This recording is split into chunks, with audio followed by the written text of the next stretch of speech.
বেলকুচিতে খালেদা জিয়ার ৮১তম জন্মবার্ষিকীতে মিলাদ ও দোয়া মাহফিল। আশিকুল ইসলাম, সিরাজগঞ্জ প্রতিনিধি।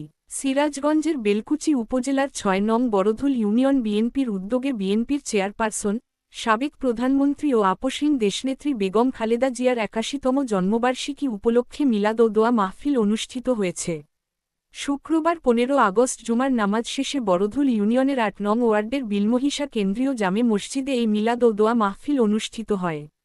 দেশনেত্রীর দীর্ঘায়ু, সুস্থতা এবং দেশের কল্যাণ কামনা করে বিশেষ মোনাজাত করা হয়।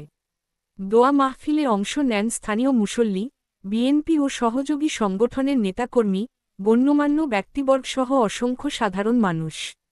এ সময় উপস্থিত ছিলেন বড়ধুল ইউনিয়ন যুবদলের সাবেক সভাপতি মোহাম্মদ সুলাইমান মণ্ডল, ইউনিয়ন ও ওয়ার্ড বিএনপির নেতৃবৃন্দ, যুবদল, স্বেচ্ছাসেবক দল ও ছাত্রদলের নেতাকর্মীরা।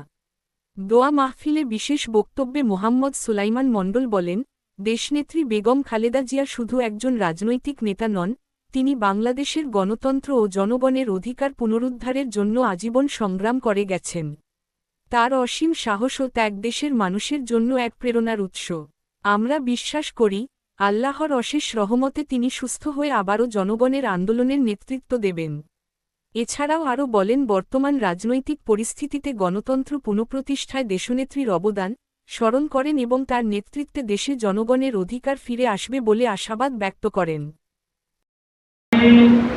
আল্লাহ সর্বশেষ তোমার কাছে বারবার তোমার কাছে চাই, আল্লাহ জীবনটা শুধু রাসূলের নাম শুনে গেলাম, আল্লাহ করে গেলাম বিশ্বাস পর্যন্ত রাসূলের রোজা হওয়ার দিকে চোখ দেখতে পারলাম না।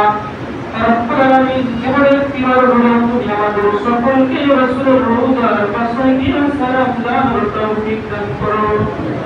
আল্লাহ যারা গিয়েছে বারবার তার তৌফিক দান করো। আল্লাহ আমরা যারা চাইতে পারি আল্লাহ এইভাবে করলাম। রব্বুল আলামিন জীবনের তিবার হলো প্রাণ বলে রাসূলের রোজার পাশে গিয়ে দাঁড়িয়ে সালাম দেওয়ার তৌফিক তুমি আমাদের সকলকে দিয়ে দাও। رب ارحمهما كما ربياني صغيرا اللهم رب ارحمهما كما ربياني صغيرا اللهم وفقنا لما تحبه وترضى اللهم وفقنا لما تحبه وترضى سبحان ربك رب العزة عما يصفون وسلام على المرسلين والحمد لله رب العالمين।